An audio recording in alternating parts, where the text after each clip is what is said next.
Vamos a ver el tuit, si querés, de la Casa Rosada, recién publicado. Tiene que ver con esto que te decía, el encuentro de Alberto Fernández con Nicolás Maduro. El presidente Alberto Fernández mantuvo una reunión bilateral con su par venezolano Nicolás Maduro. Le pidió que Venezuela vuelva a los organismos y foros internacionales. Además, ambas partes subrayaron la importancia de la normalización del vínculo bilateral. Acá vemos la foto donde, detalle no menor, está Daniel Scioli, embajador en Brasil, que es uno de los candidatos del Frente de Todos, y está también Santiago Cafiero, el canciller argentino. Embajador en Brasil, obviamente. ¿Por qué en Brasil? Porque se está desarrollando este encuentro de presidentes de América del Sur en el Palacio de Itamaraty, por eso está Daniel Scioli en su rol de embajador de Brasil. Hay un comunicado de la Casa Rosada donde habla de la búsqueda de una salida política que garantice la vigencia de del proceso democrático, ¿no? En Venezuela, ante, por supuesto, la crisis que se sabe que hay en ese país. Y la foto de Alberto con Maduro, después de la foto de Lula con Maduro. Ahí está muy bien eso, Paula, porque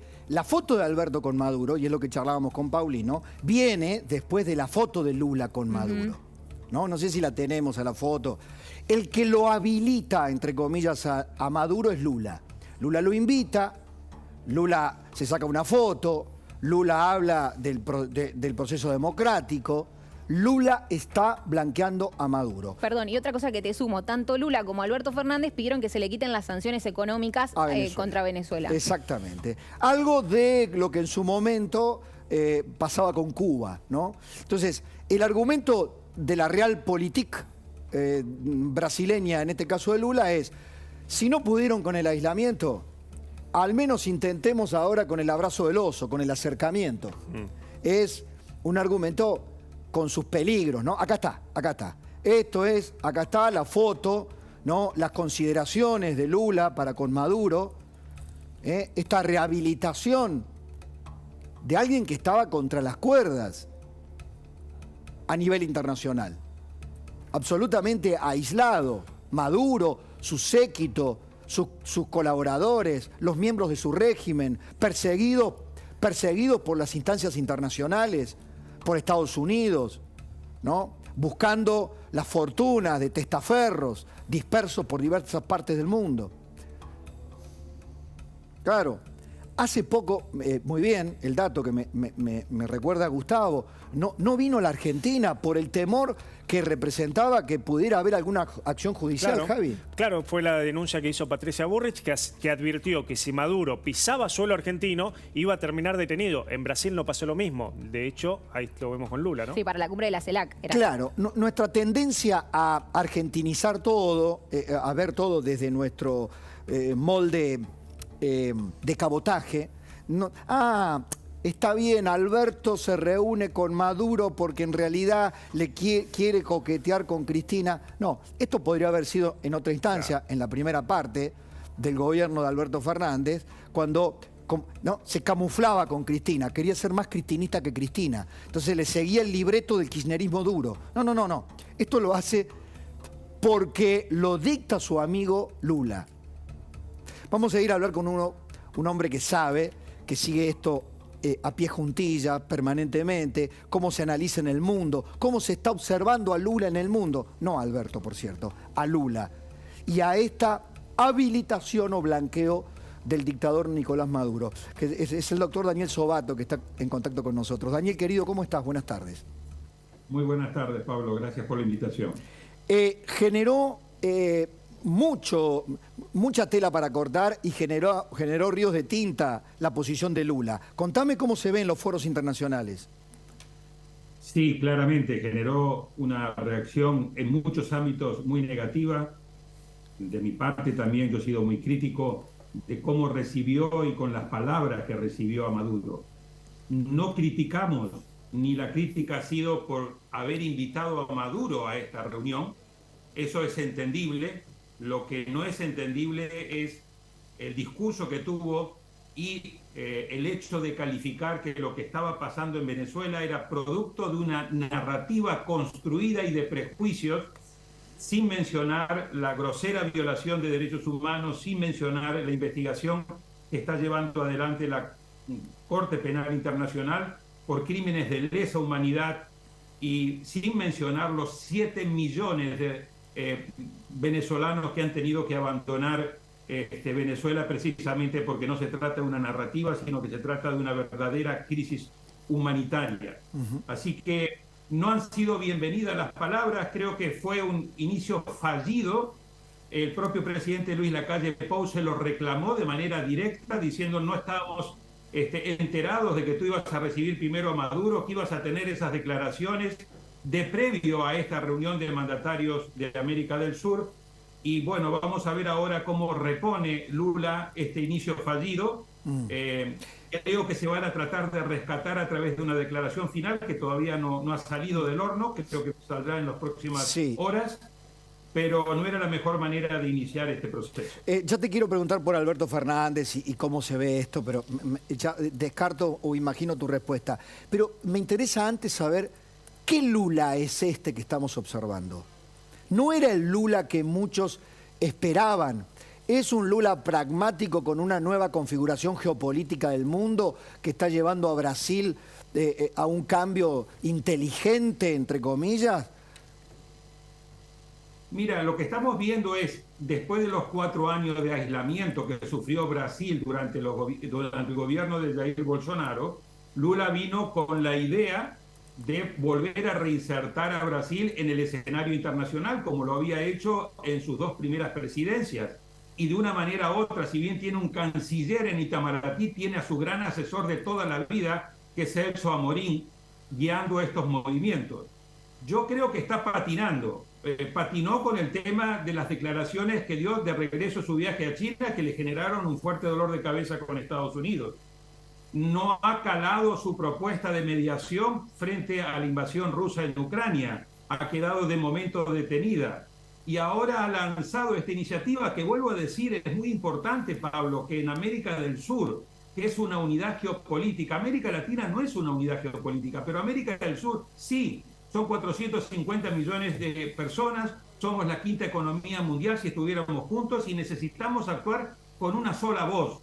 Entonces yo estoy a favor de que hoy la integración regional y un foro de concertación es más necesario, pero al mismo tiempo más difícil que nunca por el nivel de fragmentación y de polarización que hay en la región. Daniel... Eso es bienvenido. Sí. Lo que no es bienvenido es tratar de justificar que lo que está pasando en Venezuela es producto de una narrativa construida, porque eso es totalmente falso. Se lo ha dicho el presidente Luis Lacalle Pou y se lo ha dicho el presidente Boric. Claro, recién pasábamos, te quería justamente acotar esto mismo.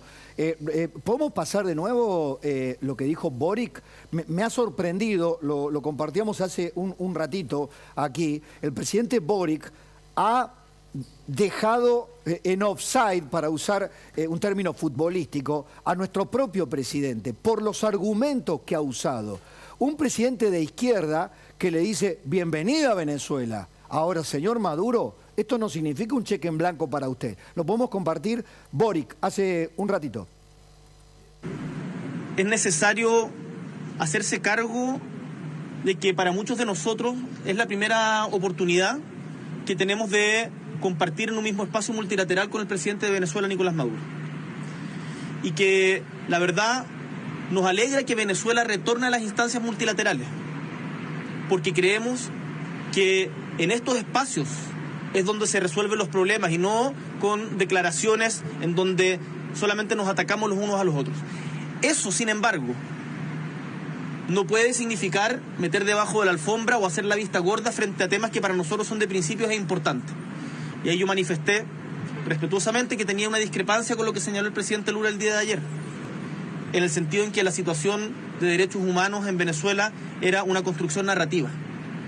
No es una construcción narrativa, es una realidad, es seria, y he tenido la oportunidad de verla en los ojos y en el dolor de cientos de miles de venezolanos que hoy día están en nuestra patria y que exigen también una posición firme y clara respecto a que los derechos humanos deben ser respetados siempre y en todo lugar, independiente del color político del gobernante de turno. Y eso aplica para todos nosotros.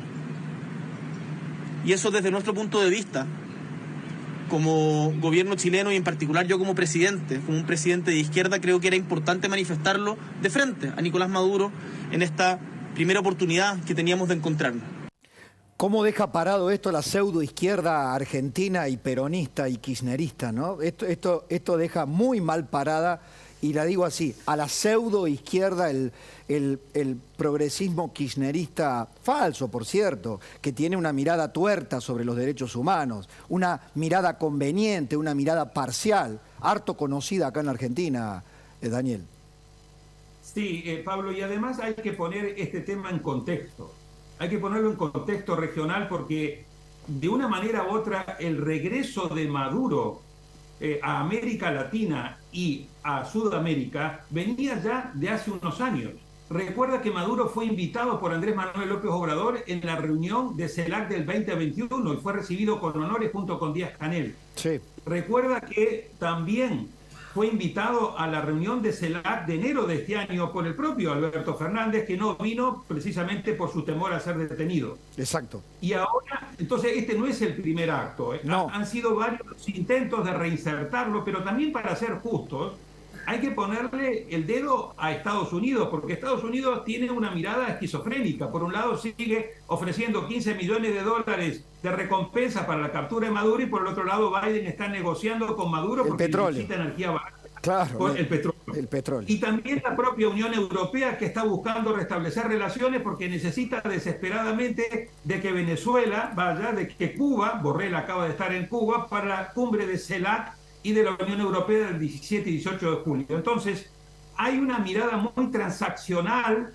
de parte de Estados Unidos y de la Unión Europea, y acá hay un peligro latente, porque todo se está apostando de que si le quitamos las sanciones, si lo incorporamos, Maduro nos va a pagar con unas elecciones libres y transparentes. Y ahí está el ejemplo de Turquía del domingo pasado. Claro. Hacer elecciones en contextos donde vos tenés pleno control, donde tenés una gran ventaja, donde estás acosando el periodismo, etcétera, pueden ser más o menos libres, pero definitivamente no son justas, y a esos mandatarios es casi imposible ganarles. Por eso el efecto Turquía tiene que estar muy tomado en cuenta a la hora de hablar de las elecciones en Venezuela. Muy interesante. El informe de la OEA, Javier. Repasemos, Pablo, lo que constató la OEA en su último informe sobre las violaciones a los derechos humanos en Venezuela, porque además de los 6 millones de exiliados, muchos de los cuales están aquí en la Argentina, la OEA detectó crímenes de lesa humanidad durante el gobierno de Nicolás Maduro. Por ejemplo, 131 víctimas de asesinatos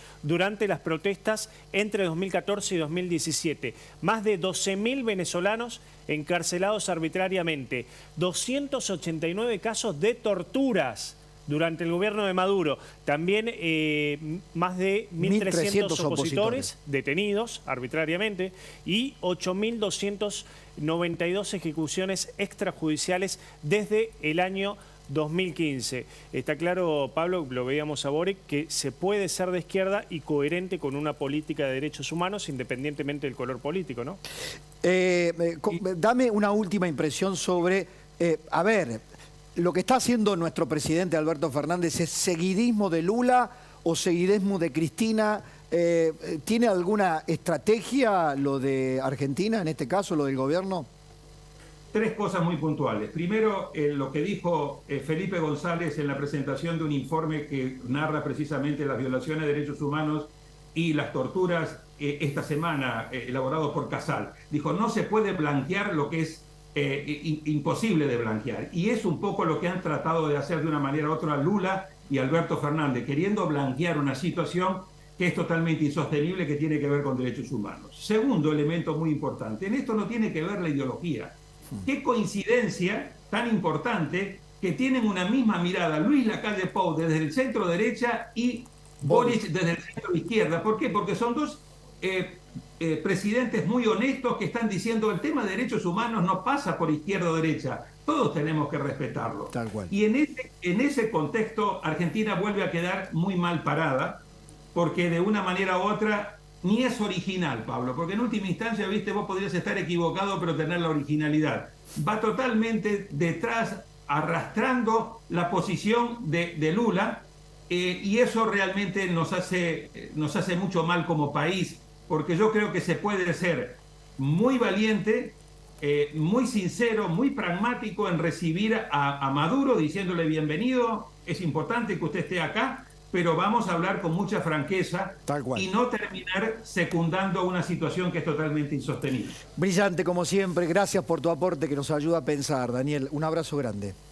Otro para ustedes, buenas tardes. El doctor Daniel Sobato, desde Panamá, es argentino, presidente de IDEA Internacional, analiza procesos electorales y la política en toda América Latina. Bueno, me quedé pensando, ¿no? Arrastrado. Cuando hablamos de la capacidad de daño que todavía Alberto Fernández tiene, no es solamente a Cristina. Todavía puede hacernos mucho daño como país, mucho daño simbólico. Tener un presidente arrastrado, camuflado, y no tener un presidente honesto ideológicamente, pero claro, para ser honesto ideológicamente tenés que tener una ideología, además de honestidad. Si no tenés ideología no podés ser honesto ideológicamente. Y Alberto, como el personaje, el Selig, que se mimetiza y adopta la forma de su interlocutor, lamentablemente, aunque quisiera ser honesto, no puede, porque no tiene ideología, no tiene sustancia. Y ese es el último daño que le va a hacer a la República Argentina. Lo acaba de decir en forma magnífica, Daniel. ¿Cómo será de evidente que un presidente de centroizquierda, que viene de la izquierda dura estudiantil de Chile, como Boric, y un presidente que viene de la derecha liberal, como el presidente Lacalle Pou, coinciden en un mismo concepto? Señor Maduro, siéntese acá. Muy bien. Ahora, nosotros no nos olvidamos de la violación a los derechos humanos. Nosotros tenemos un reporte como el que acaba de mostrar Javier. Nosotros tenemos exiliados que han llegado a nuestros países, que buscan nuestra ayuda, que vienen a nuestros hospitales, que trabajan en nuestros comercios, en nuestras industrias, que son bien recibidos, y usted, señor Maduro, los ha expulsado. Esa sería una posición de un volumen político. No. Alberto Fernández termina arrastrado, no solo debajo del ala de Lula, en muchos sentidos arrastrado, por las circunstancias, por la corriente que lo lleva, ¿no? Después de todas las cosas que le dijeron en Venezuela al propio Alberto Fernández, recordarás, Diosdado Cabello, el número 2 del chavismo, le llegó a decir pelele, tibio, lo insultó. Bueno, ahí lo tenemos a Alberto Fernández, ni siquiera amor propio, ¿no? Mirá, desde los propios aliados acá le decían mequetrefe, ocupa.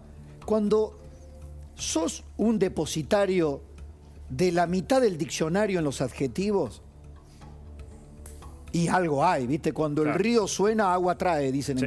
me decían a mí en la sierra. Si el río suena, agua trae. Señoras y señores, cambiamos de tema, tengo que hacer una pausa, pero antes, Guado.